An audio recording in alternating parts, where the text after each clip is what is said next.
X প্রাইমটা is less than x, এটা একদম পরিষ্কার চোখে দেখতে পাচ্ছি, তাই তো?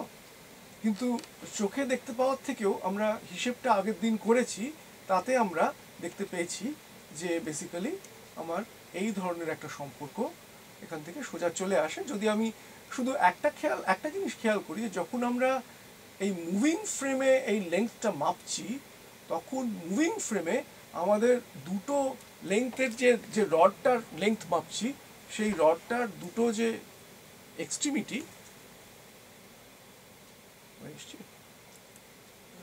আসতে পারছি।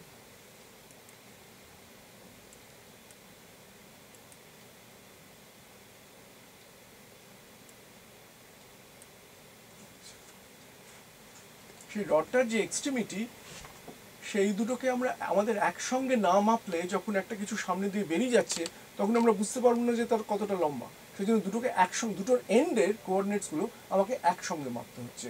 যেই একসঙ্গে মাপতে হচ্ছে, তার মানে যদি একটার টাইম 0 হয়, অন্যটার টাইম কেউ 0 হতে হবে। এই কন্ডিশনটা আমরা আগের দিন লোরেন্টজ ট্রান্সফরমেশন ফর্মুলাতে ঢুকিয়ে আমরা এই ফর্মুলাটা ডিরাইভ করেছি। ঠিক আছে তো? এখন স্যার এটা আরেকবার রিপিট করুন। আচ্ছা, কি এই লেংথ কন্ট্রাকশনের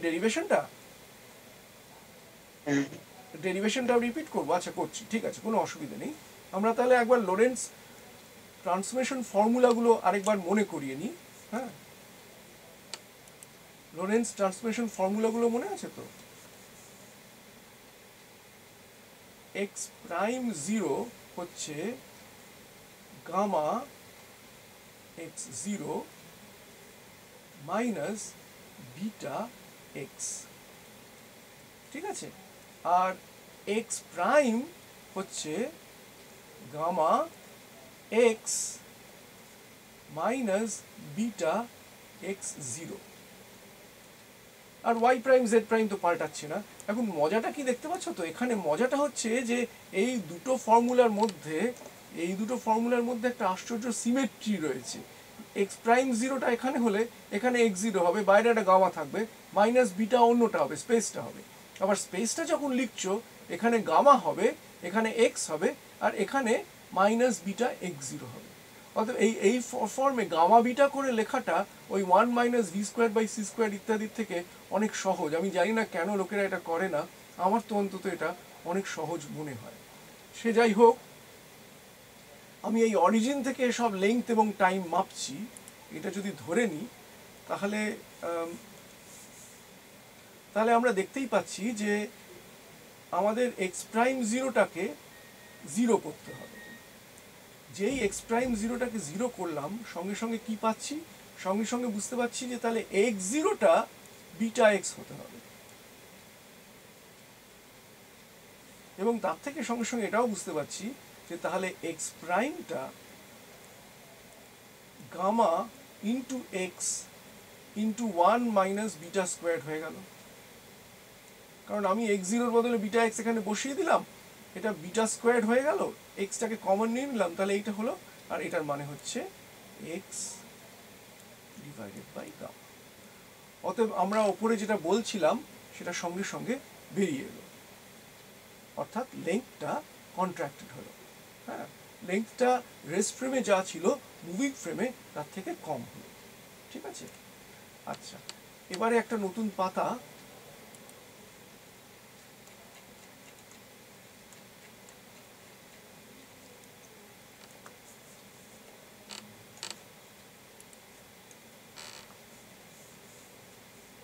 সেখানে আমরা একটা কথা লিখি, যেটা আমরা আগে বলেছিলাম, সেটা হচ্ছে লেংথ কন্ট্রাকশন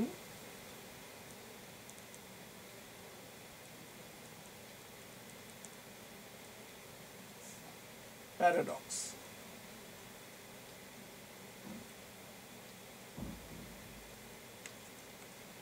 মজাটা হচ্ছে যে লেংথ কন্ট্রাকশনকে না আমরা দৈর্ঘ্য সংকোচন বলতে পারি, দৈর্ঘ্য সংকোচন। কিন্তু প্যারাডক্সের বাংলা নিয়ে আমার মাথায় একটু মানে ইয়ে হয়ে গেল যে আমি প্যারাডক্সের বাংলা কি করব। ফাইনালি আমার কাছে একটা সাজেশন এলো যে ওটাকে ছদ্ম সত্যি বলা যায়। ছদ্ম সত্যি, মানে যে সত্যিটা এমন ছদ্মবেশে রয়েছে যেন মিথ্যের ছদ্মবেশ, কিন্তু আসলে সেটা সত্যি। তাহলে সেই ছদ্ম সত্যিটা কি?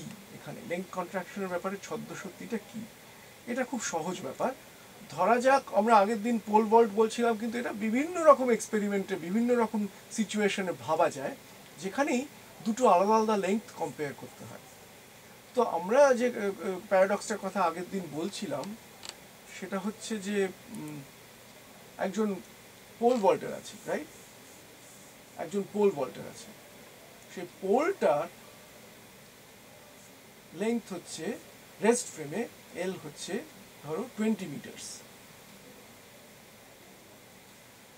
আর একটা জিম আছে, জিম, এটাকে এলপি বলি, পোল, আর এটা হচ্ছে এলজি, আর এটা ধরো 12 মিটার। এবারে পোল ভল্টের যারা পোল ভল্টার তারা দেখেছো যে খুব জোরে দৌড়োয়, তো এই পোল ভল্টের স্পিডটা হচ্ছে রিলেটিভিস্টিক, এটা ধরে এরকম কোনো পোল ভল্টার সত্যি সত্যি হয় না, কিন্তু তবুও বিটা পোল ভল্টার ধরা যাক ভীষণ, মানে বিটা মানে v/c, এটা হচ্ছে √3/2, মানে 0.866 Times the velocity of light, এইটা হচ্ছে পোল ভল্টের স্পিড। হ্যাঁ, সেটা হিসেব করলে কত একটা যেন হয়, 26 কোটি মিটার পার সেকেন্ড, বেরোবে কিছু বিভৎস বড় একটা কিছু হয়। আর এটার মানে হচ্ছে সহজভাবে এটা 1 সেকেন্ড হিসেব করে নিতে পারো যে এর গামাটা হচ্ছে 2। ঠিক আছে, এবারে কন্ট্রাডিকশনটা কি না, কন্ট্রাডিকশনটা হচ্ছে যে পোল ভল্টার বলছে যে এল প্রাইম জি সেটা কত হবে, সেটা তোমরা একটু বলতে পারো?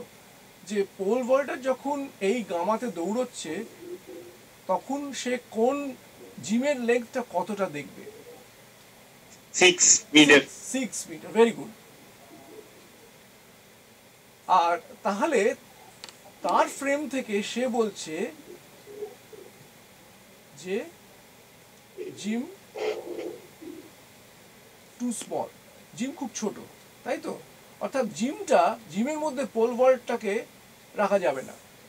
যখন পোল ভল্টটা দৌড়চ্ছে তখন জিমটার মধ্যে কিছুতেই পোল ভল্টটা পুরোপুরি ভেতরে থাকতে পারবে না। অর্থাৎ কি না, সিচুয়েশনটা এরকম যে ধরো একটা ঘরে একটা দেয়াল আছে, জিমের একটা দেয়াল আছে, এবারে ওই এন্ড থেকে ও ঢুকে এলে ওর যেটা মনে হচ্ছে যে ও যখন মাত্র 6 মিটার ঢুকেছে তখনই মানে ঠিক সেই মুহূর্তে ও জিমের পুরো লেগটা কভার করে দিয়েছে। অতএব ওর পক্ষে কখনোই পোল ভল্টটাকে নিয়ে জিমের মধ্যে ঢোকা সম্ভব নয়। এটা হচ্ছে ওর অবশ্য এটা কোনো প্র্যাকটিক্যাল এক্সাম্পল নয়, কারণ তুমি বলতেই পারো যে পোল ভল্টটা নিয়ে আস্তে আস্তে হাঁটলেই তো হয়, তাহলে একটা কিছু উপায় আছে, কিন্তু তাও তো উপায় নেই, কারণ 20 তো 12 থেকে বড়। কিন্তু জিমের যে কোচ, জিমে তো সাধারণত এক একটা করে কোচ থাকে, সে কোচ বলছে যে এল পি প্রাইম সেটা কত, 10 মিটার। 10 মিটার।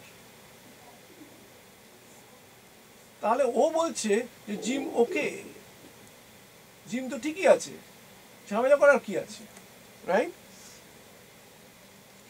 ও বলছে, একজন বলছে যে তোমার জিমটা খুব ছোট, কারণ তোমার জিমটা 6 মিটার, আমার পোলের সাইজটা হচ্ছে 20 মিটার। কিন্তু কোচ বলছে আরে সে কি, তুমি তো দৌড়বে গামা ইকুয়াল টু 2-তে, তুমি যদি গামা ইকুয়াল টু 2-তে দৌড়ো তাহলে তোমার পোলটা তো মাত্র 10 মিটার লম্বা, সেক্ষেত্রে কেন জিমটা ছোট কিসের, ইজিলি ঢুকে যাবে, কোনো অসুবিধা নেই।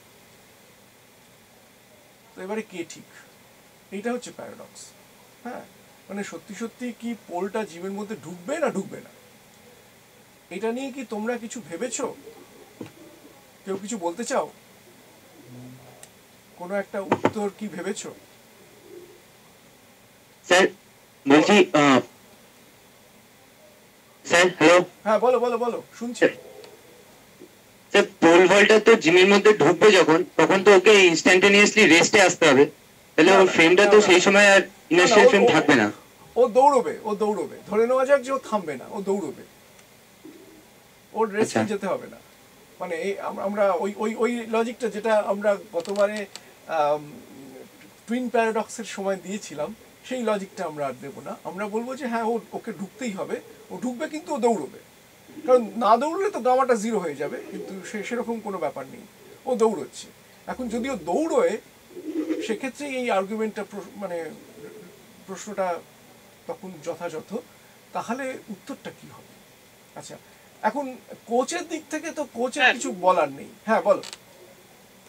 আচ্ছা, বলছি যে যখন কোচ দেখবে তখন তো আপনার ওই যে লেন্থটা মাপার জন্য ওই পোল ভোল্টারের দুটো রডের দুটো এক্সট্রিম পয়েন্ট সাইমেলটেনিয়াস হতে হবে, হ্যাঁ তাহলে আমরা লেন্থটা মাপতে পারবো। হ্যাঁ এবার স্যার, হ্যাঁ, পোল ভোল্টারের ফ্রেমে যখন আমি যাব তখন স্যার ওই ফ্রেমে তো ওই দুটো ইভেন্ট সাইমেলটেনিয়াস নাও থাকতে পারে, মানে এখানে। না, ওটা তো সাইমালটেনিয়াস নয়, কিন্তু পোল ভল্টার তো তার পোলের লেন্থটা জানে অলরেডি। সে মানে সে তো যেরকমভাবে মাপার সে সেভাবে মেপে এসেছে। কিন্তু দেখো, পোল ভল্টারের ক্ষেত্রে কিন্তু পোলের লেন্থটা ইম্পর্টেন্ট নয়। সে এইটুকুই জানে যে সেখানে জিমটা খুব ছোট, কারণ জিমের লেন্থটা 6 মিটার হয়ে যাচ্ছে। বুঝতে পেরেছো? সেটাই তার অসুবিধে।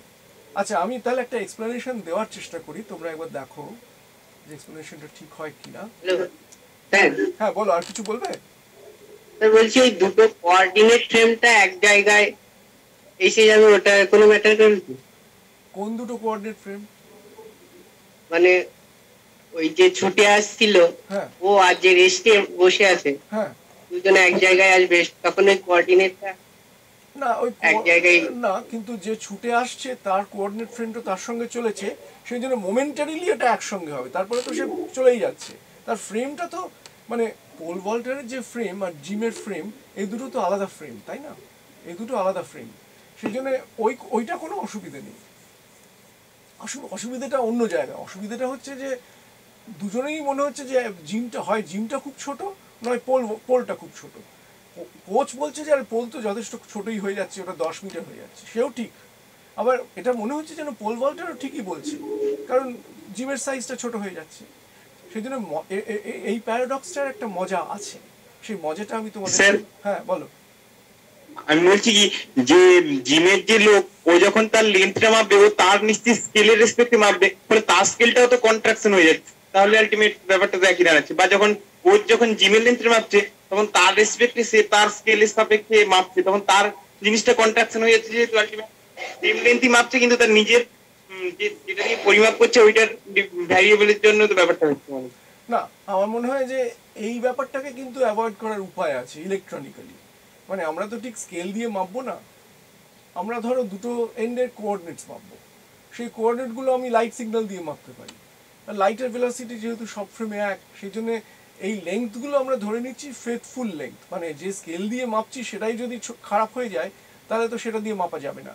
কিন্তু যেটা আমি বলার চেষ্টা করছি যে পোল ভল্টারের ফ্রেমে জিমটা সত্যি সত্যি ছোট, আবার কোচের ফ্রেমে পোল ভল্টটা সত্যি সত্যি যথেষ্ট ছোট। সেই জন্যই প্যারাডক্সটা আসছে, সেই জন্য প্যারাডক্সটা একটু ছাত্র, এটা এটা একটু বুঝতে সময় লাগবে, কারণ অ্যাকচুয়ালি কি হচ্ছে, হ্যাঁ সেটাই আমি বলার চেষ্টা করছি। সেই জন্য এটা স্কেলটা আমরা ধরেই নিচ্ছি যে এই যে লেন্থগুলো আমরা লিখেছি এগুলো ভুল নয়, এগুলো এদের ফ্রেমে কারেক্ট মেজারমেন্ট। মানে তুমি যেটা বলছো সেটা তো সবসময় সেটা সত্যি, কিন্তু আমরা যখন বলি যে একটা কিছুর লেন্থ এই ফ্রেমে এই, তখন তো আমরা ধরেই নিই যে এই ফ্রেমে যা মেজার করছি সেটা একটা ট্রু মেজারমেন্ট, সেটার থেকে আর কোনো মানে আমার ফ্রেমে আমি আমার স্কেল দিয়ে মেপেই ওটা দেখছি, অতএব সেই দিক থেকে ঠিকই আছে যে এই লেন্থটা আমি দেখব। এখন এবারে তাহলে রেজলিউশনটা কি হবে? আচ্ছা, এই রেজলিউশনটা আমরা কোচের দিক থেকে খুব একটা কিছু বলার নেই, কারণ কোচ মনে হচ্ছে ঠিকই বলছে। তার কারণ হচ্ছে যে কোচের রেসপেক্টে পোল ভল্টটা একটা একটা দৌড়ীয়মান লোক, সে একটা পোল তার মানে সে পোল ভল্টারটাকে ছেড়ে দাও, তুমি যদি শুধু পোলটার উপরে একটা ফোকাস রাখো তাহলে দেখবে যে একটা ব্রড গামা ইকুয়াল টু 2 বা বিটা ইকুয়াল টু 3/2 এই ভেলোসিটিতে হুশ করে বেরিয়ে যাচ্ছে, সেটা কোচ দেখছে।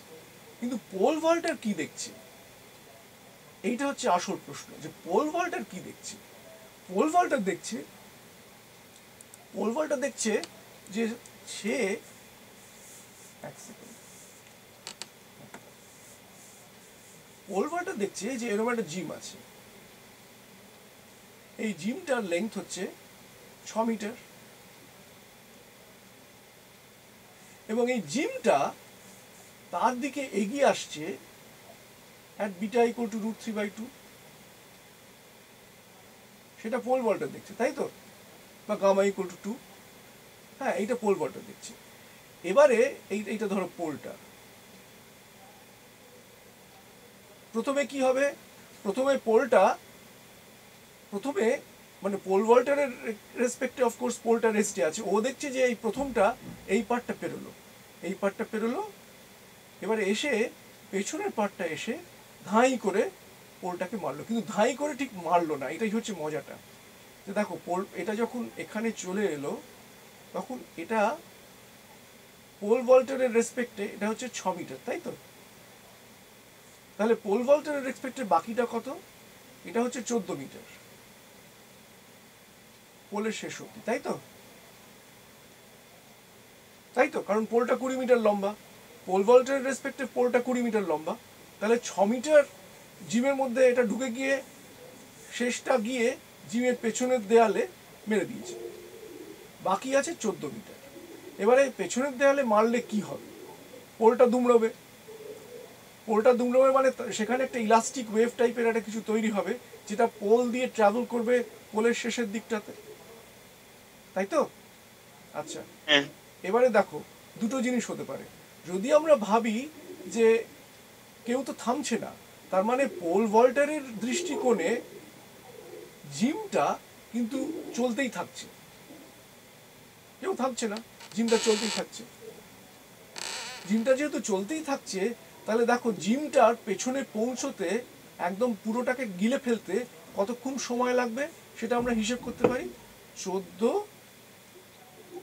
ডিভাইডেড বাই √3/2 সি, তাই তো, যেটা হচ্ছে 28 বাই √3 সি, এটাকে ধরো বললাম T1, এই সময়টা লাগবে, এই সময়টা পোল ভল্টারের ফ্রেমে এই জিমের যে আগাটা সেটা এসে পোল ভল্টারের পেছনে এই সময়ের মধ্যে পৌঁছে যাওয়া উচিত, কারণ ওকে 14 মিটার যেতে হবে আর ও যাচ্ছে এই বিটাতে, এই ভেলোসিটিতে √3/2 সিতে, ঠিক আছে।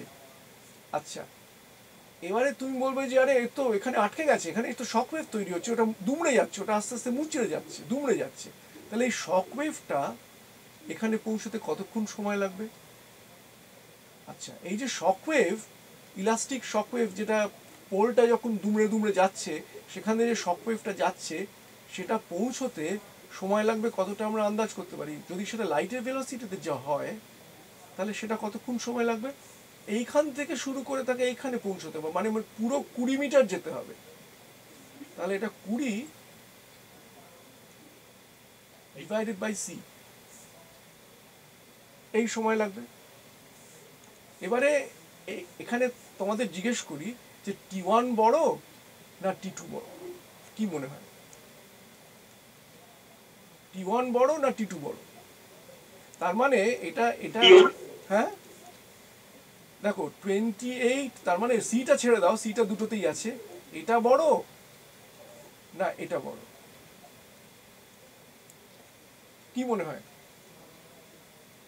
T2টা বড়, মানে T2টা বড়, প্রিসাইজলি, 20টা বড়, হ্যাঁ এটা অ্যাবাউট 16 মতো, 16 point something, which is less than 20, তার মানে এই যে শকওয়েভ এটা দুমড়ে মুচড়ে এখানে যাওয়ার আগেই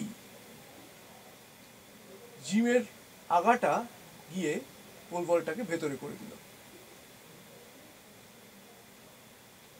সেই জন্য দুমড়ে মুচড়ে যাওয়ার আগেই পোলটা কিন্তু তাহলে ভেতরে আটকে গেল, ভেতরে ঢুকে গেল, ঢুকে যাওয়ার কথাই ছিল, আটকে যাওয়ার নয়, কিন্তু ঢুকে গেল, কারণ তার এই পুরো ডিস্টেন্সে যদি লাইট, মানে এটা আমরা ধরে নিচ্ছি যে এখান থেকে যে শকওয়েভটা যাবে সেটা লাইটের ভেলোসিটিতে যাবে, যদি লাইটের ভেলোসিটির থেকে কমে যায় তাহলে এই T2টা আরো বেশিক্ষণ লাগবে, কারণ সিটার থেকে যদি কম ভেলোসিটি হয় তাহলে T2টা আরো বাড়বে, তাহলে এই যে কমে যাওয়া এটা যে এর থেকে কম সেটা আরো বেশি করে এস্টাবলিশড হবে, সেজন্যই বলছিলাম যে এটা একটু সাটল, কিন্তু এখানে কোনো প্যারাডক্স আসলে নেই, কোচ যেটা ভাবছে সেটাই কারেক্ট, জিম ইজ ওকে, জিমের মধ্যে পোল ভল্টটা ঢুকে যেতে পারবে, এটা একটু সাটল বলেই আমি একটু সময় নিয়ে তোমাদের এটা বললাম, ঠিক আছে? আচ্ছা, তাহলে এটা তো হলো। এবারে একটা প্রশ্ন করে এবার আমরা অন্য জিনিস করব, সেটা হচ্ছে তোমাদের নিশ্চয়ই মনে হয়েছে যে, আচ্ছা বাই দ্য ওয়ে, তোমরা কি আমার ফার্স্ট প্রবলেম শিট পেয়েছো? আমি বোধহয় কয়েকজনকে দিয়েছিলাম, তোমরা কি কেউ পেয়েছো? হ্যাঁ স্যার পেয়েছি। সবাই পেয়েছো? হ্যাঁ পেয়েছি। তোমরা কি চেষ্টা করেছো হ্যাঁ, হ্যাঁ। অঙ্কগুলো? হ্যাঁ, অঙ্কগুলো সবাই পেয়েছি, কিন্তু হ্যাঁ বলো। সলিউশন করা হয়নি এখনো। এখনো সলিউশন করা হয়নি, কিন্তু পেয়েছি। সলিউশন একেবারেই করা হয়নি? মানে অঙ্কগুলো কি দেখেছো? মানে আমি আমি যেটা জিজ্ঞেস হ্যাঁ করছি, দেখেছি অঙ্কগুলো, কিন্তু আর তুমি অন্য কাউকে দাও না, মানে তুমি, তোমার উপরে দায়িত্ব পড়েছে কেন যে তোমাকে সবার হয়ে কমিউনিকেট করতে হবে? হ্যাঁ বলো, তুমি যেটা আগে বলছিলে বলে নাও তো, কিন্তুটা কি? আমি বলছি প্রবলেমগুলো দেখেছি, কিন্তু এখনো সলিউশন করা হয়নি। প্রবলেমগুলো দেখে কি মনে হচ্ছে, বেশি শক্ত? আরে অন্য কাউকে দাও আসলে মানে হ্যাঁ বলো, পুরো হ্যাঁ বলো। হ্যাঁ করতে পারবো। পারবে তো? আচ্ছা, আর অন্য কেউ যদি বলতে চাও, অর্ক বা, হ্যাঁ হ্যাঁ বলো। Hello sir. হ্যাঁ হ্যাঁ বলছি যে ধরুন মানে আমি যদি একটা স্ফেরিক্যাল বল দেখি কোনো রেস্ট ফ্রেমে আছে, হ্যাঁ ঠিক আছে? হ্যাঁ এবারে আমি আরেকজন অবজারভার সে ওই নিয়ার আউট লাইট স্পিডে আছে, তাহলে সে স্পেয়ারটাকে কি দেখবে? মানে তুমি এটাকে যদি আমরা তো এখনো 3 ডাইমেনশনাল ট্রান্সফরমেশন নিয়ে বলিনি কিছু, কিন্তু তুমি যদি ধরো স্ফিয়ার না বলে তুমি একটা চাকতি নাও, ঠিক আছে, একটা চাকতি, সেই চাকতিটাকে তুমি সাঁ করে নিয়ে যাচ্ছ একদিকে, তাহলে কি দেখবে তুমি আমাকে বলতে পারো? কি দেখবে বলো? একটা চাকতি এরম ভাবে তোমার সামনে দিবে নিয়ে গেল, কি দেখবে তুমি? হ্যাঁ সেই চাকতিটা, এবারে স্যার ওর তো দুটো অ্যাক্সিস আছে, এবারে যে অ্যাক্সিসটা আমার মোশনের প্যারালাল আছে সেটা আমার কন্ট্রাকশন হবে তো।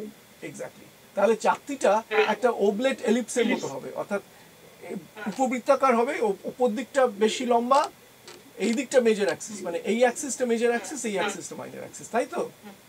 এই চাকতির ক্ষেত্রে এটা বলা যাচ্ছে। কিন্তু এবারে তুমি ভালোই প্রশ্ন করেছো যে স্ফিয়ারের ক্ষেত্রে তো একটা 3 ডাইমেনশনাল ব্যাপার আছে, সেই জন্য আমি এবারে ওই প্রশ্নটা করতে চাই। সেটা হচ্ছে যে ধরো যদি আমার মানে যদি আমার সরি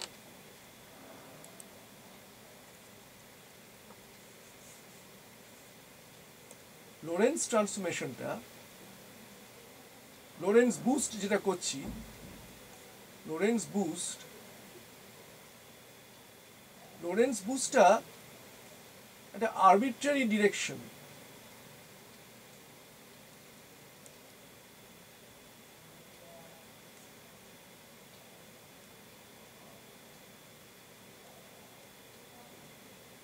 অর্থাৎ আমি এটাকে বিটা বলে ডেজিগনেট করলাম,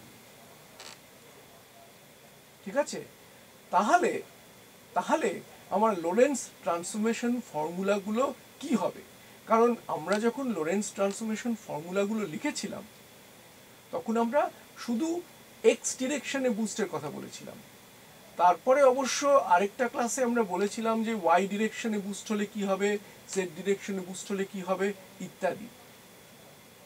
কিন্তু ধরো আমার সিচুয়েশনটা এরকম যে এটা একটা ফ্রেম আছে, স্পেশাল ফ্রেম, এটা ধরো এক্স, এটা ওয়াই, এটা জেড। এবারে আমি এই একটা ডিরেকশনে এটাকে বুস্ট করলাম, তার মানে আমার কোঅর্ডিনেটস গুলো এরকম হবে, রাইট? এটা হচ্ছে ওয়াই প্রাইম, এটা হচ্ছে জেড প্রাইম, এটা হচ্ছে এক্স প্রাইম, আর এই ভেক্টরটা এইটা হচ্ছে আমার বিটা। বিটার এক্স ওয়াই জেড 3টে কম্পোনেন্ট থাকতে পারে। বিটাটা, তার মানে আমি বিটাটাকে লিখতে পারি beta x x hat plus beta y y hat plus beta z z hat. 3টেই থাকতে পারে এবং 3টে আলাদাও হতে পারে। গামাটা তো শুধু বিটার ম্যাগনিটিউড দিয়ে ডিটারমিন্ড হয়, অতএব গামাটা লিখতে কোনো অসুবিধা নেই। কিন্তু প্রশ্ন হচ্ছে যে এই বুস্ট ফর্মুলাসগুলো কি হবে, তার মানে আমার এক্স প্রাইম জিরো কি হবে এটসেট্রা। এই প্রশ্নটা আমরা কিভাবে হ্যান্ডেল করব, এটা নিশ্চয়ই তোমাদের মনে হয়েছে কোনো সময়, কিন্তু জিজ্ঞেস করা হয়নি।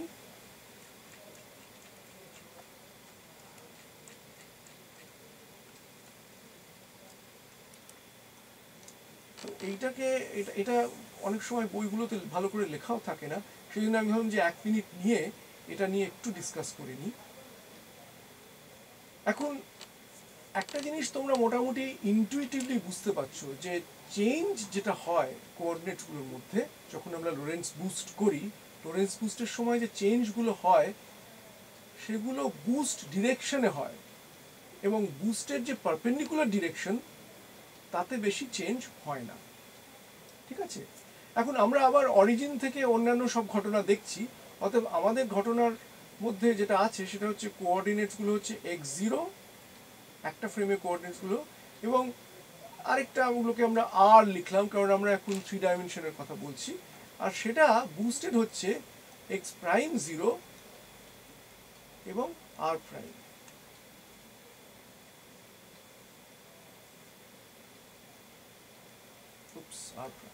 হ্যাঁ, প্রশ্ন হচ্ছে যে এই দুটোর মধ্যে সম্পর্কটা কি, গিভেন দ্য ফ্যাক্ট যে আমার বুস্টটা এখন একটা বিটা ভেক্টর দিয়ে ডিটারমিন্ড হচ্ছে। আচ্ছা, উত্তরটা বেশ সহজ, উত্তরটা হচ্ছে যে x0 x প্রাইম 0, যেটা আমি বললাম যে গামা x0 হবে, সেটা তো হবেই যাতে আমার টাইম ডাইলেশনটা ইনট্যাক্ট থাকে, মাইনাস বিটা ডট আর। এটা সহজ, এটার মানে হচ্ছে যে আমার আর এর যে projection along the direction of motion সেটাই এই ফর্মুলার মধ্যে আসবে, সেটা এক্সপেক্টেড। এবং দেখো এটাও একটা এই এই এই x0টা সেটাও একটা 3 স্কেলার, এবং এটাও একটা 3 স্কেলার, এই ডট প্রোডাক্টটা। এবং এই ফর্মুলাটা তুমি দেখতেই পাচ্ছ যে যদি বিটাটার শুধু এক্স কম্পোনেন্ট থাকে তাহলে আগের ফর্মুলার সঙ্গে মিলে যায়। ঠিক আছে, অতএব এই ফর্মুলাটা মনে হচ্ছে কারেক্ট। কিন্তু এবারে আরটা কি করে চেঞ্জ করব, সেইখানটায় আমি একটুখানি বলতে হবে।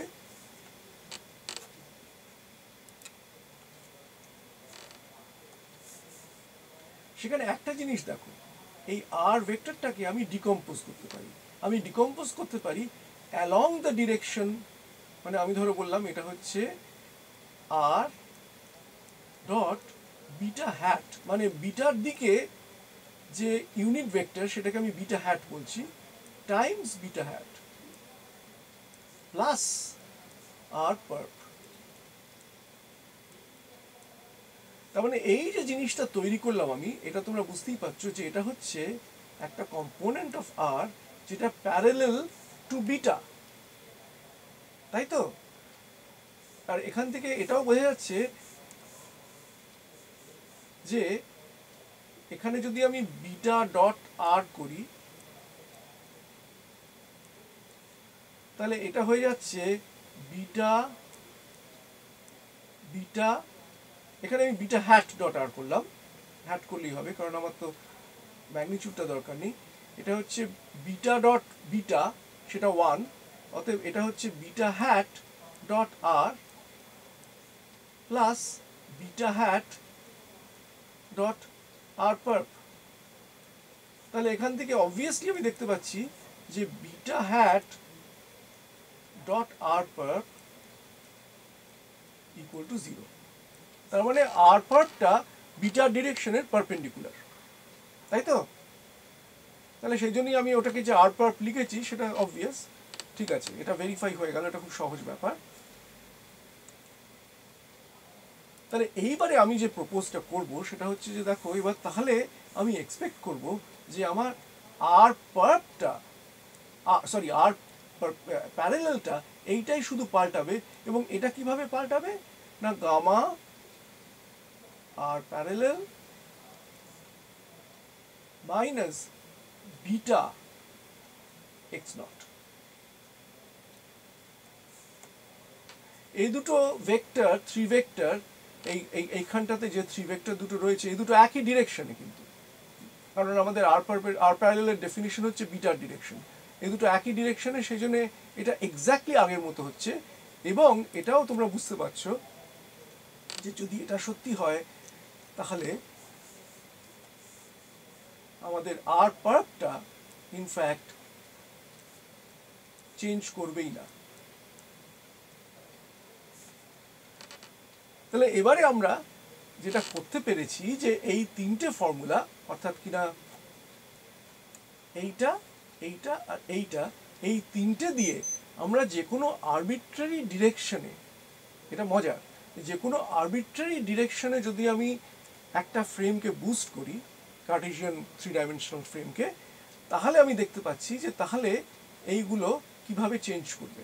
এবারে অর্কর যে প্রশ্ন, আমি এই প্রশ্নটা এখন বলবো না, এর উত্তরটা তুমি খুঁজে বার করো, কিন্তু যেহেতু আমাদের একটা থ্রি ডাইমেনশনাল ফর্মুলা এসে গেছে, আমাদের আর কোনো চিন্তা নেই।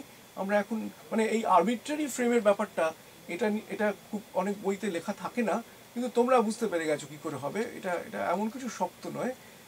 তার মানে আমি এক্সপেক্ট করব যে যে ডিরেকশনে বুস্টটা করছি কন্ট্রাকশনটা সেই ডিরেকশনেই হবে, এটাই হচ্ছে আসল কথা। ঠিক আছে, ঠিক আছে। আচ্ছা, এখন আমি আর যদি কোনো প্রশ্ন না থাকে প্যারাডক্স নিয়ে বা টাইম ডাইলেশন ইত্যাদি নিয়ে, আমি তাহলে একটু এগিয়ে যাচ্ছি। এখন এখানে মানে যদি মনে হয় যে অঙ্কটা খুব বেশি হচ্ছে, তোমরা আমাকে বলবে, আমি আরও স্লো ডাউন করব। আমি তাড়াহুড়ো করে কোনো সিলেবাস কভার করতে চাই না, কারণ একটা জিনিস হচ্ছে কি যে তোমরা নিশ্চয়ই এতদিনে বুঝতে পারছো যে অঙ্কটা অ্যাকচুয়ালি খুব সহজ, অঙ্কটার মধ্যে শক্ত কিছু নেই। কিন্তু এটা হচ্ছে সবে শুরু। আমরা এখন এ যাবৎ শুধু স্পেস এবং টাইমের কিছু জিওমেট্রির কথা বলেছি। আমরা কি বলেছি? আমরা বলেছি যে সাইমালটেনিটি ব্যাপারটা সেটা ফ্রেমের উপর নির্ভর করে। সব ফ্রেমে সাইমালটেনিয়াস ঘটনা ঘটতে পারে না। সেটা আমরা 1 মিনিট যদি এখানে ফিরে যাই, তাহলে এখান থেকেই দেখতে পাচ্ছি। আচ্ছা, এখানে একটা প্রশ্ন অনেকে করে, সেই প্রশ্নের উত্তর আমার দিতেই হবে। সেটা আমি সেই জন্যই আসলে আমি ওই অ্যাক্সিসটা আঁকিনি। এই প্রশ্নটা করার খুব দরকার আছে এবং এই প্রশ্নটা আমাদের কাছে বারবার ফিরে আসবে। সেটা হচ্ছে যে এখানে আমি যদি ধরো সত্যি সত্যি আঁকতাম,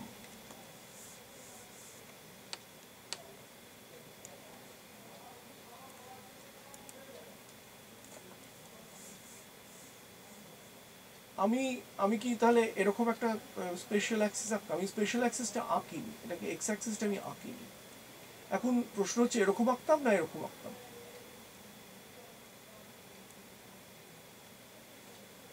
এটা না এটা, কোনটা? উত্তরটা হচ্ছে যে এটা কিন্তু ম্যাটার করে না খুব একটা। এই কারণে ম্যাটার করে না যে এই টাইম অ্যাক্সিস আর স্পেস অ্যাক্সিসের মধ্যে কোনো অ্যাঙ্গেলের কনসেপ্ট কিন্তু নেই। অর্থাৎ আমি যে এই দুটোর মধ্যে একটা পারপেন্ডিকুলার বলে কিছু আঁকবো সেটা সম্ভব নয়। কেন? মানে তোমাদের অলরেডি নিশ্চয়ই মনে হয়েছে যে এই স্পেস টাইম জিওমেট্রিটা কিরকম কিম্ভূত। এই কিম্ভূত ব্যাপারটা একটুখানি আমি যদি এটা নিয়ে বলি তাহলে তোমরা বুঝতে পারবে যে এটা কিম্ভূত। কেননা আমরা আসলে স্পেস টাইম যেটা 4 ডাইমেনশনাল, সেখান থেকে খাতায় বা বোর্ডে বা স্ক্রিনে প্রজেক্ট করছি যেটা 2 ডাইমেনশনাল ইউক্লিডিয়ান। আমি একটা 4 ডাইমেনশনাল মিনকভস্কি স্পেস টাইমের জিওমেট্রি 2 ডাইমেনশনাল ইউক্লিডিয়ান স্পেসে প্রজেক্ট করছি, কারণ এছাড়া তো আমি তোমাদের কাছে কিছু বলতে পারবো না। যখন প্রজেকশনটা করছি সেই প্রজেকশনটা খুব অদ্ভুত, কারণ 3টে স্পেস ডাইমেনশন কি 4টে স্পেস ডাইমেনশন থেকে লোয়ার ডাইমেনশনে প্রজেক্ট করা যেতে পারে। 3 ডাইমেনশন থেকে তো অনবরত প্রজেক্ট করছি। ধরো না, এই যে একটু আগে এই যে এইটা, সরি এইটা,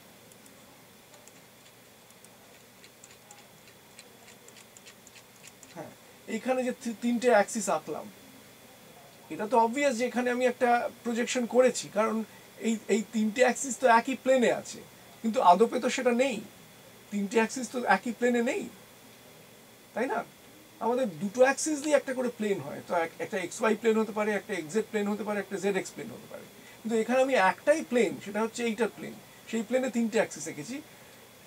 আঁকার ফলে একটু ডিস্টরশন হয়েছে, কিন্তু তোমরা এতে অভ্যস্ত, সেই জন্য তোমাদের অসুবিধা হচ্ছে না যে হ্যাঁ এটা তো এরকমই ব্যাকাই হবে। আসলে এটা তো ব্যাকা নয়, এটা তো এখান থেকে বেরিয়ে আসছে, বুঝতে পেরেছো? তার মানে একটা ডিস্টরশন তো হচ্ছে এখানে, এটা তো এরকম ব্যাকা হিসেবে আঁকা যায় না, এরকম ব্যাকা হিসেবে তো এটা আঁকাটা সত্যি হচ্ছে না।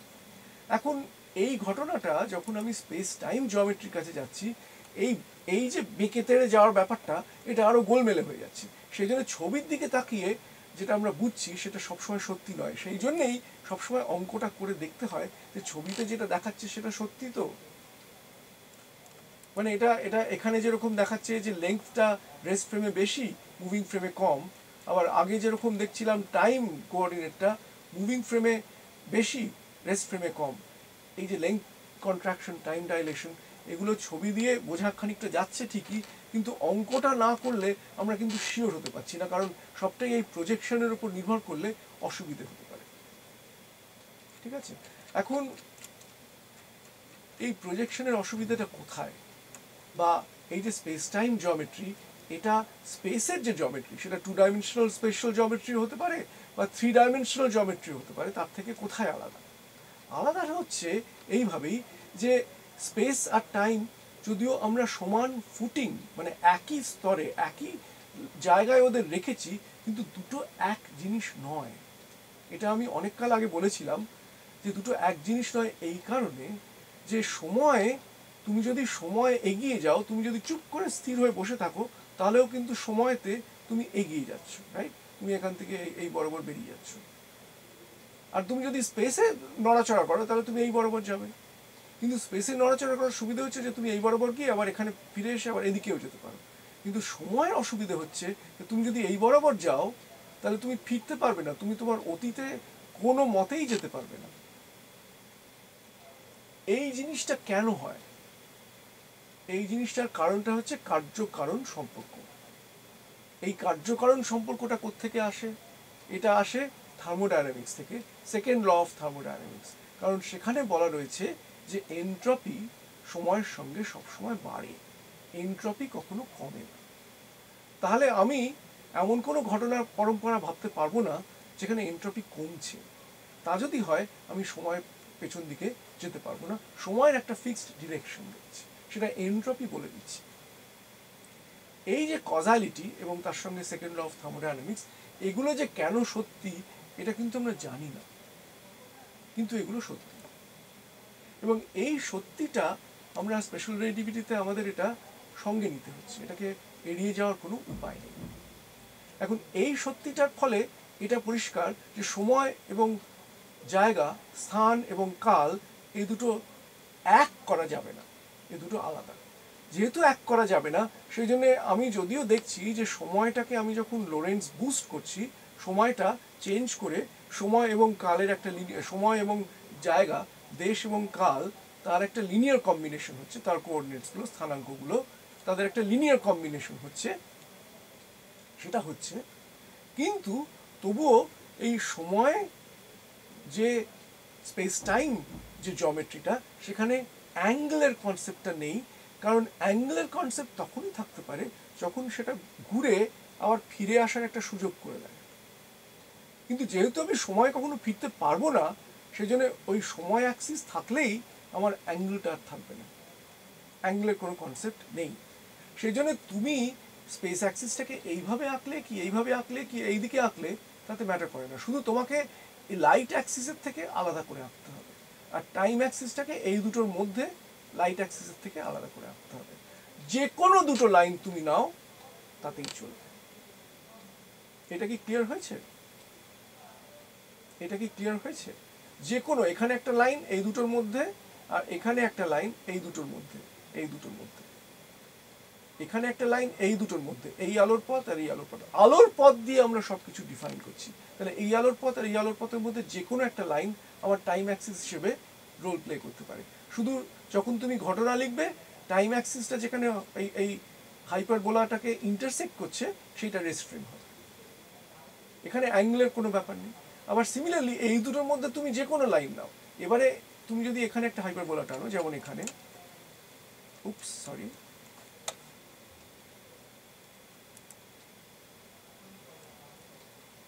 তাড়াহুড়ো করলেও রেগে যাচ্ছে, যাই হোক, তো এখানে যেমন আমি স্পেস অ্যাক্সিসটাকে এখানে নিয়েছি, আমি যদি এখানে নিতাম কোনো অসুবিধা হতো না, সেটা এই পয়েন্ট হতো, ঠিক আছে। এখন এই পয়েন্টটাতে কি হতো, তাহলে আমি বলতাম যে এটা যেহেতু এক্স অ্যাক্সিস, তাহলে এই পয়েন্টে টাইম কোঅর্ডিনেটটা 0, এইটুকুই বলতাম। এই অ্যাঙ্গেলের যেহেতু কোনো অসুবিধে, মানে এই অ্যাঙ্গেলের সম্বন্ধে যখন কোনো ইনফরমেশন নেই, তখন আমরা যখন চেঞ্জ করছি তখন আমরা বলতে পারবো না স্পেস আর টাইম কোঅর্ডিনেটসের মধ্যে যখন এই লোরেন্স বুস্ট ট্রান্সফরমেশনগুলো হচ্ছে, তখন এই অ্যাঙ্গেলগুলো কিভাবে পাল্টাচ্ছে এই প্রশ্নের কিন্তু মানে নেই। সেটার আরেকটা প্রমাণ হচ্ছে যে এই ফর্মুলাগুলো যখন আমরা ওই জাই বলে ওই প্যারামিটারটার টার্মসে লিখেছিলাম, তখন এগুলো কিন্তু ট্রিগনোমেট্রিক ফর্মুলা হয়নি। ট্রিগনোমেট্রিক ফর্মুলা যেহেতু হয়নি, সেই জন্য আমার পিরিয়ডিসিটির কোনো ব্যাপার নেই, আমি ফিরতে পারবো না।